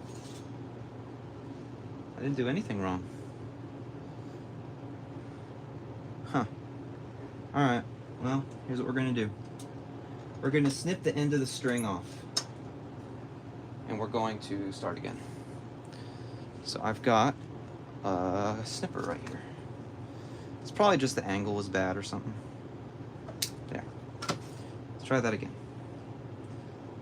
I'm used to having to pull the block down to get it to reach. I don't have to do that right now. This is a new string up. You want to bottom the string out on the bottom of the base plate when you do this. Like that. Then, there we go. Now I need to get my trim tool. Man, I just am not having a good day, am I? I keep thinking I'm getting it to the point where I can have it just set there, but I'm not getting there. Here we go.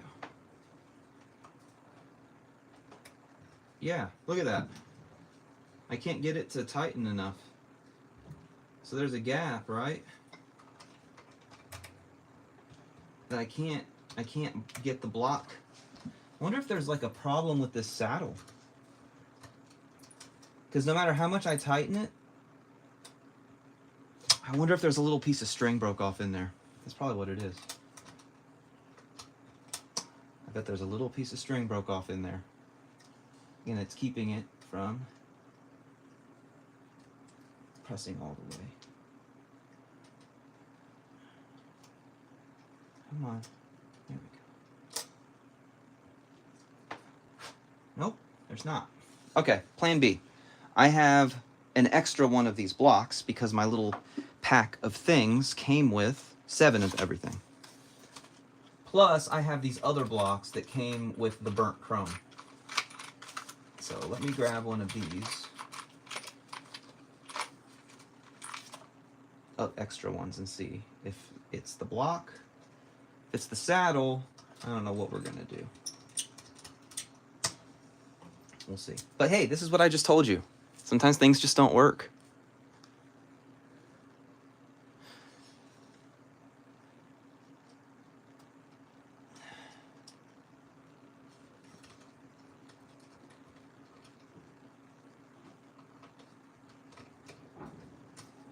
There, I feel it starting to go in now. I think it's good.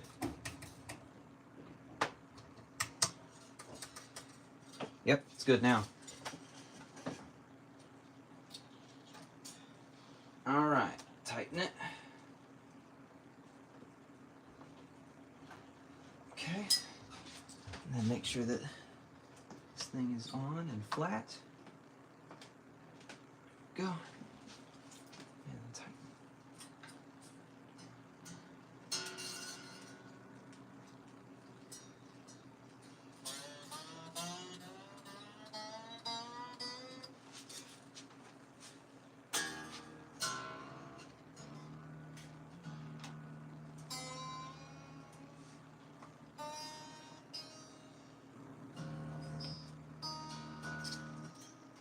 All right, I'm gonna pick it up now and just feel the action.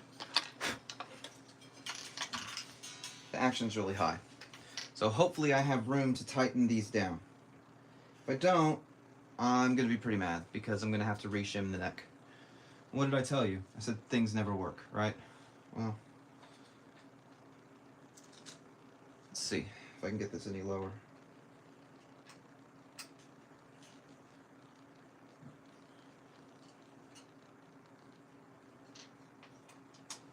You can't see what I'm doing, but I'm lowering the action on the Floyd right now.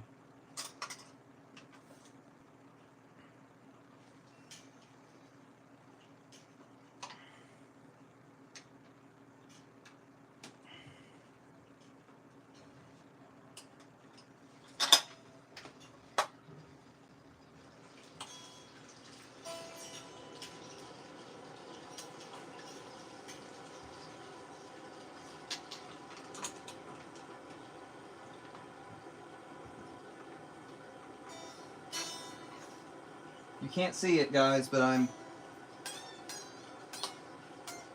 tightening the action.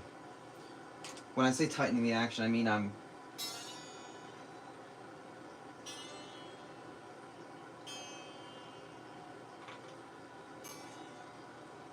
lowering the bridge. Right now, off camera. As low as I can get it. There, I think I'm good now. Alright, let's try that again.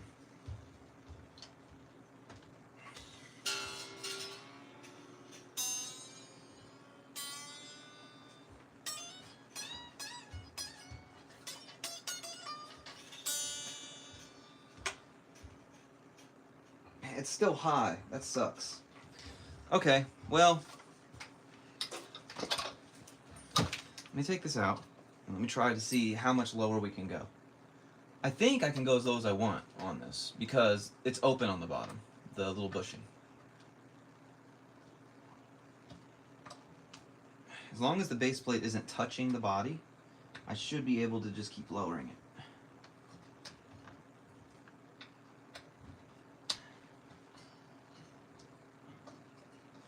That's about as low as it goes on that side. And this still has quite a bit that it can go on this side.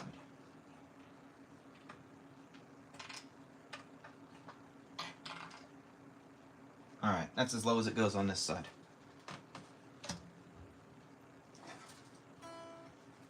Alright, now let's test it. Again, you can't see what I'm doing, but I'm just testing the action. Good. It's too low. Okay. Why is that a good thing? Well, if it's too low, that means that I can raise it a little bit, and I don't have to shim the neck, which is excellent news. Because shimming necks, I already shimmed it. I don't want to have to add another shim. So I'm doing a quick test over here off camera that you can't see where I'm bending up at about the 15th fret. And if it chokes out, then that means I need to raise it a little bit more. That's generally how I test action on guitars. That's also how you can find frets. Usually that fret is what pops up. So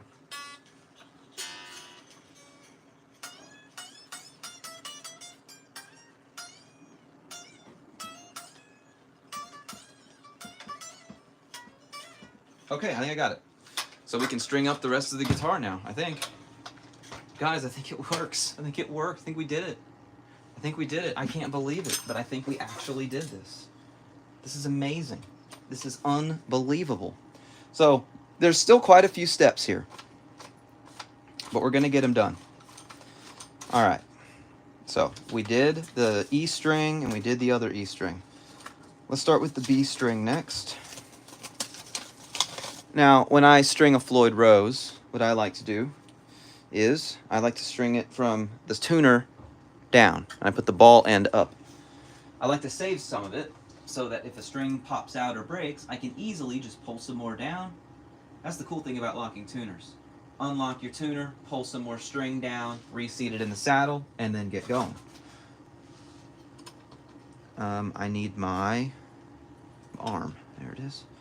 Now, if I can set this up properly, I might be able to use my D-Tuna with this, which would be really cool. I've got a D-Tuna, and I'm not happy with the guitar that it's in right now. And I think that would be a really cool thing to have on this guitar. So we'll see. Let's, one thing at a time. Let's get this string in. Tighten it.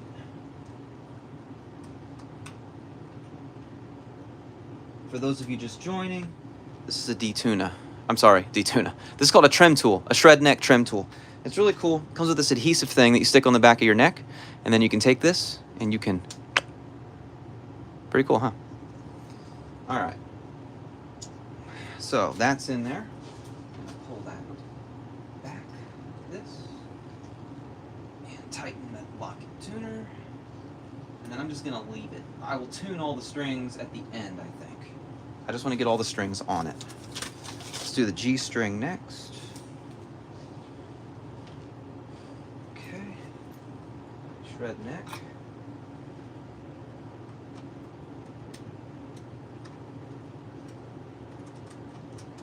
Okay. Put it in there.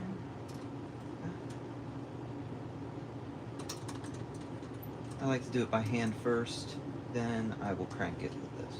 Now, if you're using a Floyd Rose Special and haven't done what I do, which is replace the saddles and everything, you don't want to crank it too hard, because you could end up stripping out the saddle. So I was a step ahead of that. I bought new saddles, steel saddles, so that I can be stupid like that. For example, if you're on a hurry, if you're on stage and your string pops out, and you're hurrying, trying to get this cranked just enough so that you can continue your gig, you don't want to have to be thinking about, well, I gotta apply pressure, but I don't want to apply too much pressure. You don't be thinking about that shit. You just want to get going, right? So that's why I upgraded the saddles, so that I don't have to think about it. Alright, only 2 more strings to go. Do the D string next. The thing I like the most about Ernie Ball strings, I have to use stainless or cobalt or something because I have a terrible, terrible nickel allergy. But the thing I like the most about Ernie Ball strings, especially with a Floyd Rose, is that the end of the string is wound. Normally, it's not. And so because of that, you have to snip the end of the string to even put it in to the saddle. I like that I don't have to do that with these strings. That's like one of the major things that I like about these. Normally, I use Fender stainless steel strings. At this point, that's because my local shop, one of my very best friends, John, has run that shop for over 50 years now. He's a Fender dealer. So I buy my strings from him. He has Fender strings. So I've started using Fender stainless because of him. But I don't really like the way that the end of the string is not wound. But with these Ernie Balls, you do. These were a Christmas present. That is why I have these instead of my normal Fender stainless strings today. These cobalt strings, I'm very anxious to hear how they sound with this super distortion, because the super distortion is a very high output pickup, and supposedly cobalt strings are a very high output string. So put those together, should sound pretty good, right? Okay, let's tighten that. Then we're going to have some adjustments to do. So let's get these in, okay? Add some more, I won't lose it. Pull the string. And then I'm probably going to turn the camera around so you can see me. I'm very ugly today. I apologize for that. All right, let's turn the camera around. Ugh. I'm going to move everything to do that. Give me just a second here to get it aligned properly. Hello. All right, so let me move this out of the way. All right, so here it is. Hideous, right? Let's get it tuned up. I've got a tuner on the floor right here. let's plug this in. And then we will get it tuned, and then we're gonna get the spring tension set up. Okay, all right, let's go. So I'm gonna move this down a little bit so you can see me better. All right, so let's tune it. So the first thing I want to talk about real quick is the Floyd Rose. You want it to be flat when you tune and set this up. So I got this tool here that will keep it flat. So I'm going to insert it until it is flat. And it's real tricky sometimes to get it right.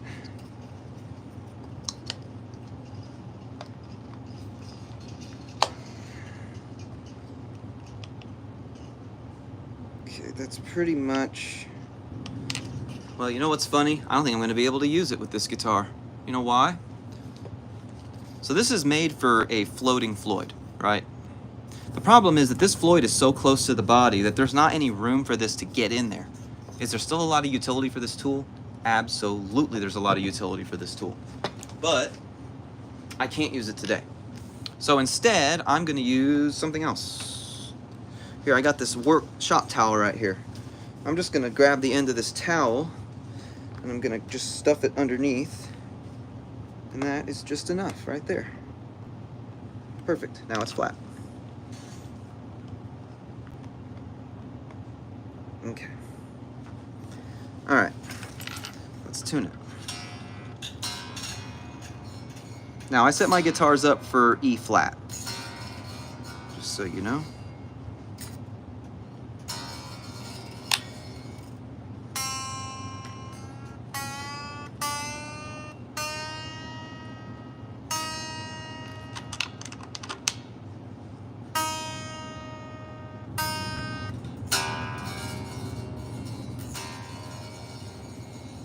Okay, there's that.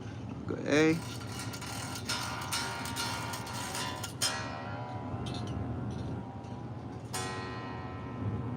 So yeah, like I said, I set my guitars up to A flat, or E flat. That's what my band plays.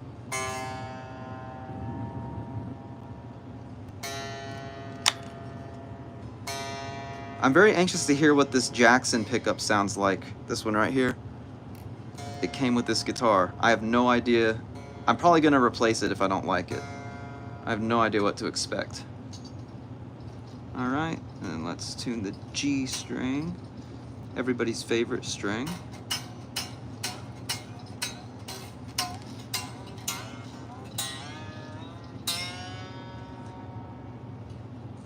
Then B.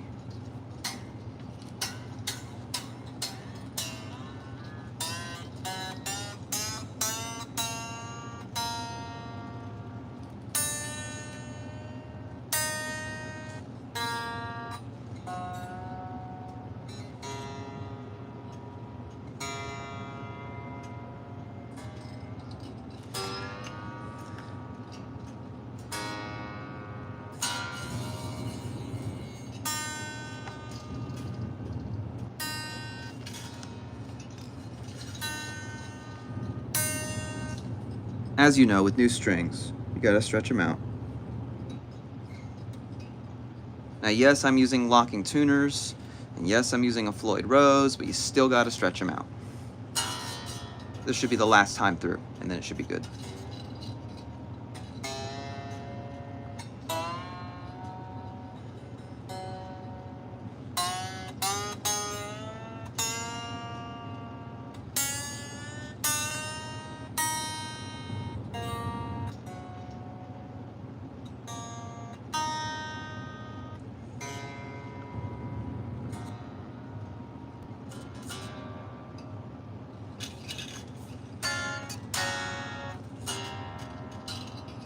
Almost in tune. That G chord didn't sound very good, did it?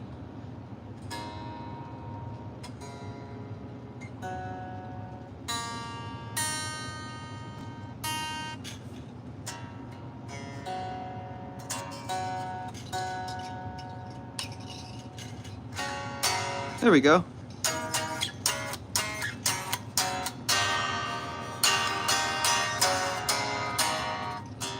All right, so now what? Now what? You got it tuned. So you can remove your towel or whatever you were using, and now the strings all got pulled back. So what you do is you take a screwdriver. You're gonna go to the back of the guitar, and there's one of two things you're gonna do. You're either gonna remove a spring and then tighten it, or you're gonna loosen it. I'm using 3 springs right now, so I am gonna take a spring out. So, grab the spring, pull it out. Now, it should be very close to flat. And what you do is, you tighten the spring until your E is an E again. So, got my screwdriver, I'm gonna tighten it a little.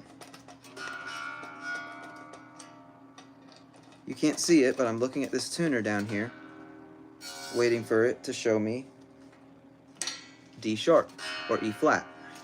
And once it shows me E flat, I'm gonna stop tightening. There, it was that easy. All right, let's see if everything else is still in tune. Close.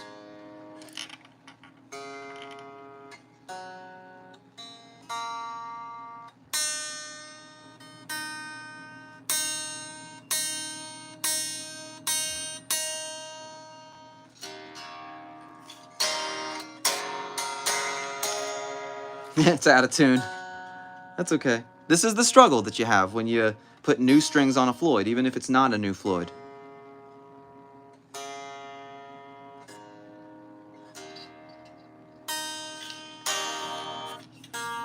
Doesn't sound right at all.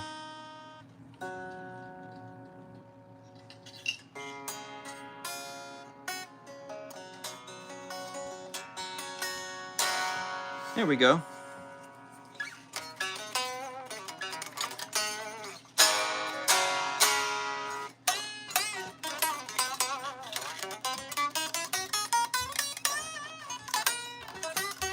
And I'm playing like this to try to get the strings to stretch and go out of tune.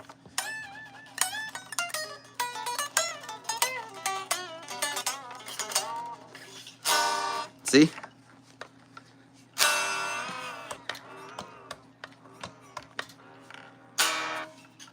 So now we gotta retune. I'm sorry to put you through this, but this is part of it. See? See what happened?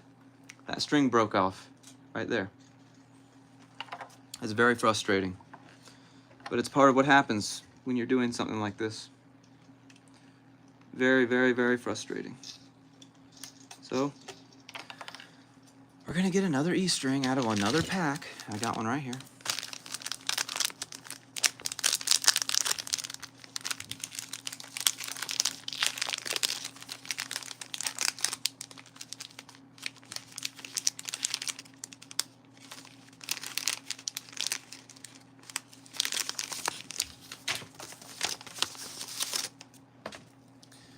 Very frustrating, but it's what happens. Word of caution when you're using locking tuners, don't tighten them too much. Because if you do, that can happen. Come on. Can't see it. There we go. All right, and then I'm gonna get my trim tool, which is around here somewhere. There it is. I'm surprised that didn't break off at the saddle. That almost never happens where it breaks off up at the top, unless you've tightened your locking tuner too tightly, which is what I did. Shame on me.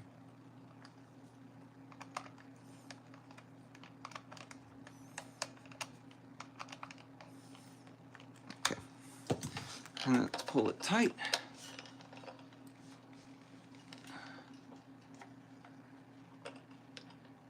That's good enough like that.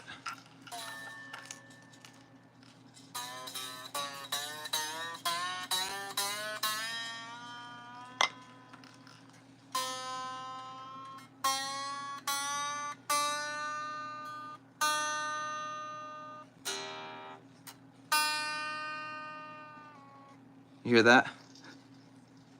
Oh my God. I think I might have a bad tuner.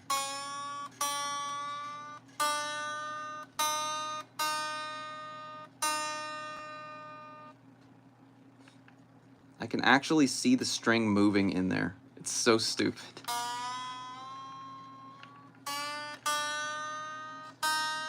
There it is.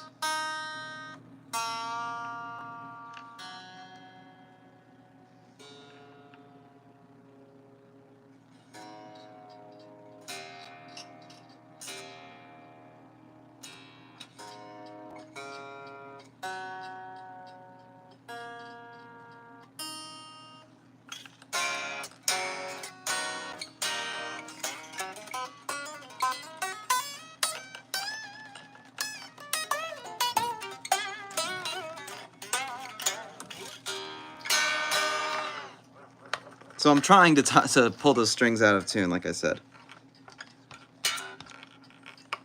All right. Hopefully we don't have to do this many more times. It's one of those awful, awful things that you have to do with a Floyd.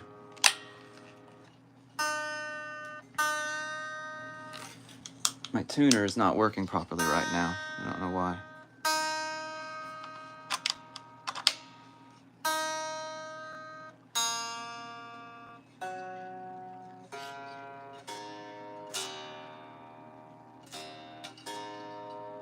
There we go.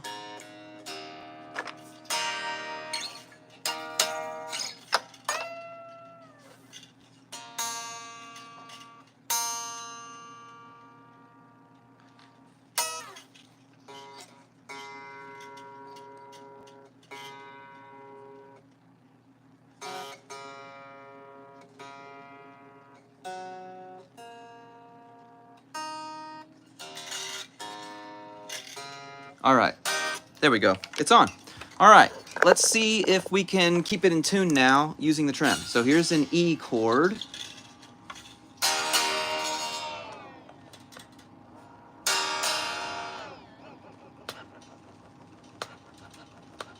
I'm using it a lot. So how far out is it?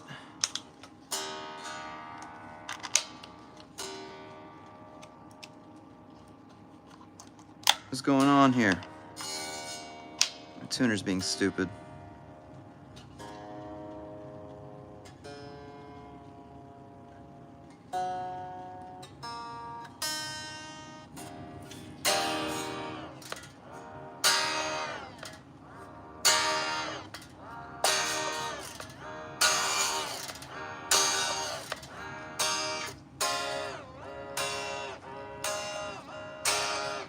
Well, staying in tune now. Now let's try bending.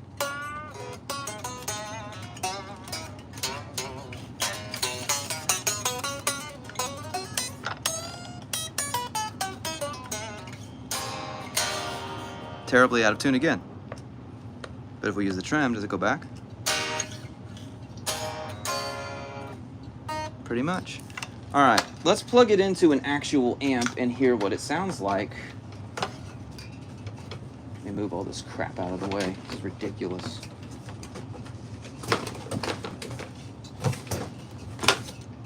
Hold on a second, sorry.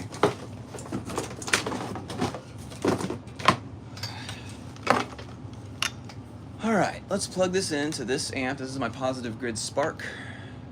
This is what I use for testing stuff.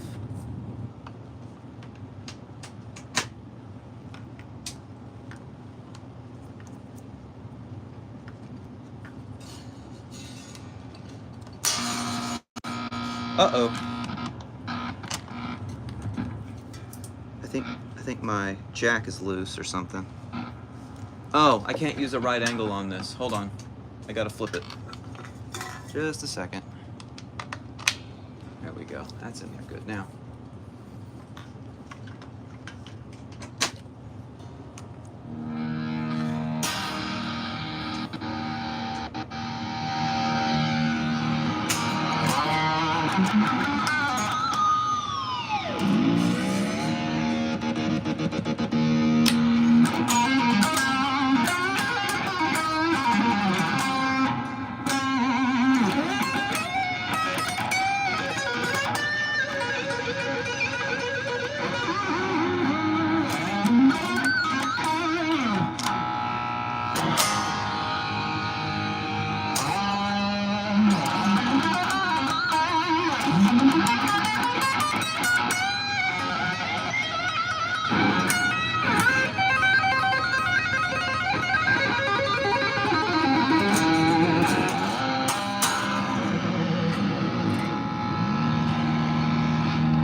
Ha!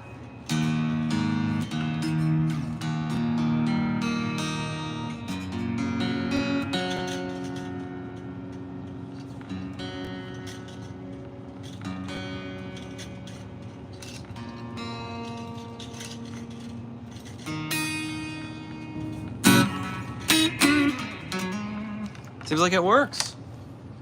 That's kind of crazy, man. I like it.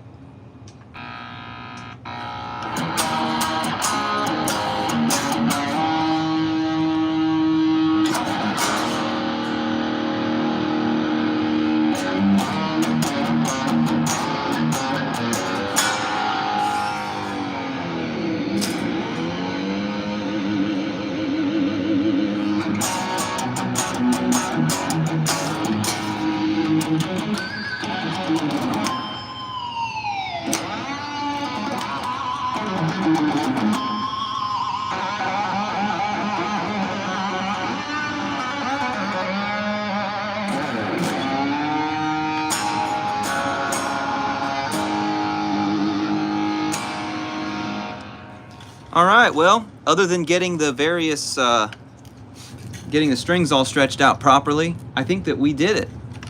I also need to intonate it, but I'm not going to do that on this video today. So there you go. I really appreciate you guys watching this. I know it was really long and really boring, but I had a good time. I had a good time doing it with all of you. So anyway, see you next time. Keep on rocking. Bye-bye.